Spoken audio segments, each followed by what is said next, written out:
The first time Leo heard the piano, he thought he was just hearing things, his grief playing tricks on him. It was a single crisp note, a high C. It echoed in the empty house at midnight, then vanished. Leo sat up in bed, his heart pounding. His old piano, covered with a white sheet, hadn't been touched in over a year, not since his wife, Emily, had passed away. He told himself it was just the old house settling, then forced himself to lie back down. Leo was an architect who had bought the old Victorian house 3 months ago. He wanted to escape the home filled with memories and start over. He loved the bones of the house, the high ceilings, the intricate woodwork, and a sealed-off servant's staircase that led to the second floor. He planned to restore it himself, to bring it back to life. But that high C was just the beginning. In the next few weeks, strange things kept happening. He'd find a book of Emily's favorite sheet music pulled from the shelf, lying open on the piano bench. A bone china teacup he'd packed away, one of her favorites, would appear on the mantelpiece.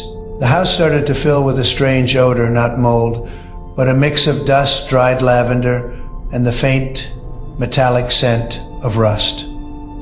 He started to wonder if his grief and loneliness were making him lose his mind. He locked all the doors and windows.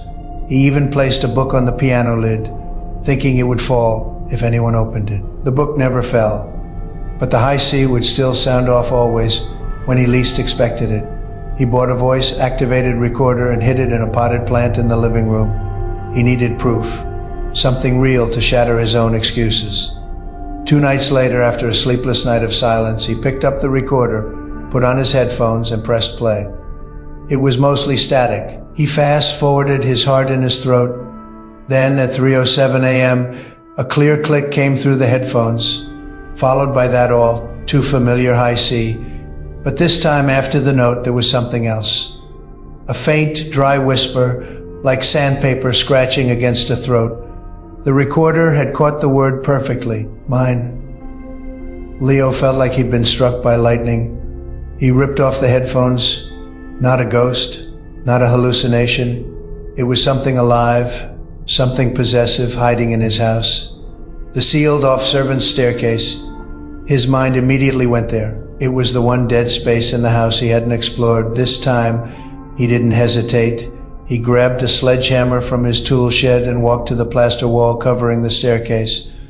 He took a deep breath and swung with all his might. Cracked, the wall split open and dust filled the air. The strong smell of lavender and rust hit him like a wave. He smashed a hole big enough to look through and shined his flashlight inside. It was a narrow stairwell, and it wasn't empty.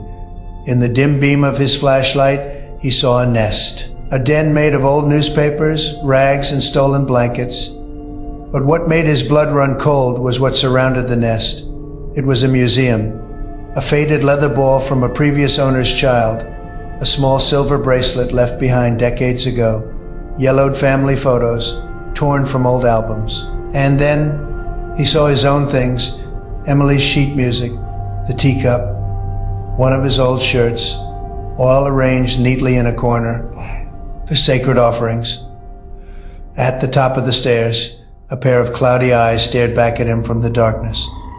It was a skeletal old man huddled at the top of the landing. He wore clothes from another era, and his face showed no fear, only the pained anger of a collector whose private gallery had been invaded. "You broke it," the old man said in that same sandpaper voice, pointing at the hole in the wall. "You broke it." Leo stumbled backward in terror, ran out of the house, and called the police. The police investigation was chilling. The old man was the son of a previous owner, sent to a nursing home decades ago, but he had escaped years earlier and returned to the only home he'd ever known. He had been living like a lizard in the sealed-off space ever since, treating the house and the relics of its inhabitants as his personal collection. He watched every family peeking through cracks in the walls and wandered the house like a ghost while they slept or were away, quietly collecting items he found precious. The old man was taken away, still muttering about "my collection, my home." But for Leo, everything was ruined.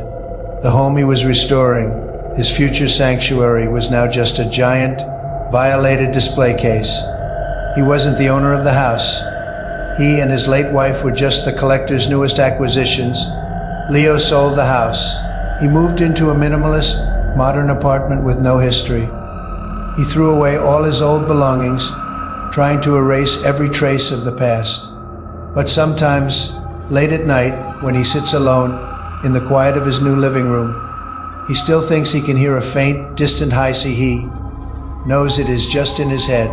But he also knows that some things, once they get inside your mind, are just like things that get inside your walls. You can never get them out because there's always something in the walls.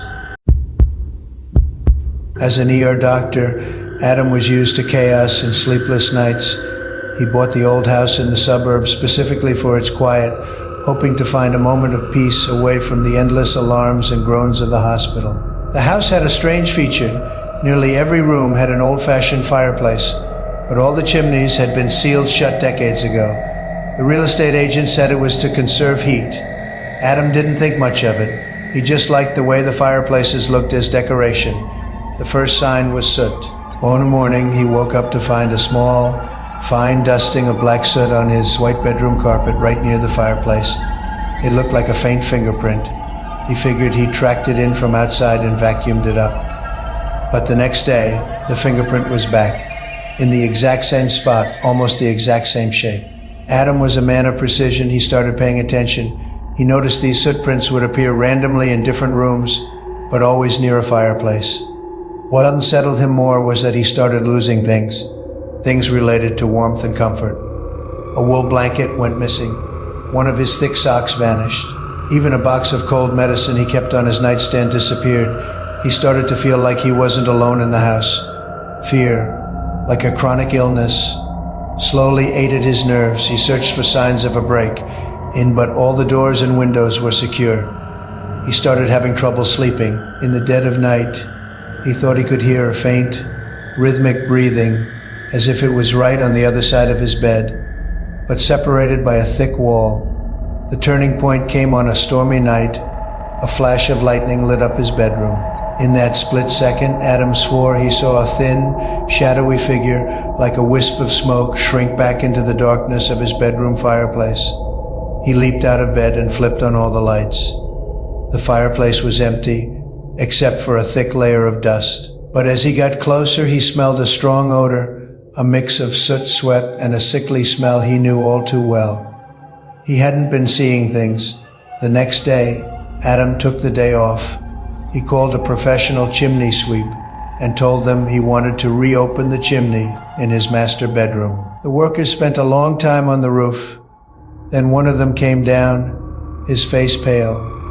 "Doctor, you should probably come up and see this for yourself." Adam climbed the ladder to the roof. The workers had pried off the stone slab sealing the top of the chimney. When Adam shined a heavy-duty flashlight down into the opening, he saw something he would never forget. It wasn't a chimney, it was a vertical nest. On a narrow ledge inside the intersecting flue network lay his missing wool blanket. Scattered around it were his sock, the empty box of cold medicine, and some stolen cookie wrappers. And in that nest lay a man so thin he was skeletal, dressed in ragged clothes, shivering from a combination of cold and sickness. His breathing was shallow and rapid, his face a sickly, jaundiced color. When he saw Adam, he wasn't scared. He just looked up with cloudy eyes and managed a weak, mumbled plea. "Cold, doctor, I am cold." Adam recognized him instantly. He was a homeless patient Adam had treated in the ER, suffering from severe pneumonia and malnutrition. Adam had treated him and given him some extra food and a blanket. He only remembered the man asking where he lived as he was being discharged, saying he wanted to repay him someday. Adam had vaguely told him the general area. He never imagined the repayment would be like this. The man had used his small frame and knowledge of old city buildings to find a way into Adam's chimney network. It was the only place he could shelter from the elements and stay close to a doctor. He was guarding Adam like a desperate patient guards their only prescription. When Adam was home, he would stay perfectly still inside the walls, like a faithful night watchman, listening to his movements. When Adam was asleep or away, He would crawl out of the poorly sealed fireplaces to find anything that could keep him warm and alive. The soot prints were the tracks he left behind. The police and an ambulance arrived quickly and rescued the man from the chimney. He didn't resist as he was carried away. His eyes remained fixed on Adam, as if looking at his savior. Adam could never stay in that house again. The place that was supposed to be his sanctuary had become a giant, echoing sick room filled with desperation. The walls were no longer solid barriers, but a thin membrane separating two equally lonely worlds. He moved into a brand new apartment with no fireplaces, no complex ducts, where everything was simple and clear. But he never found true peace. Every night, as he lies in bed in the perfect silence, he feels like he can hear a faint, fleeting breath coming from some unseen corner. He knows the night watchman is no longer in his walls, but he is forever in Adam's guilt, a patient he can never truly heal.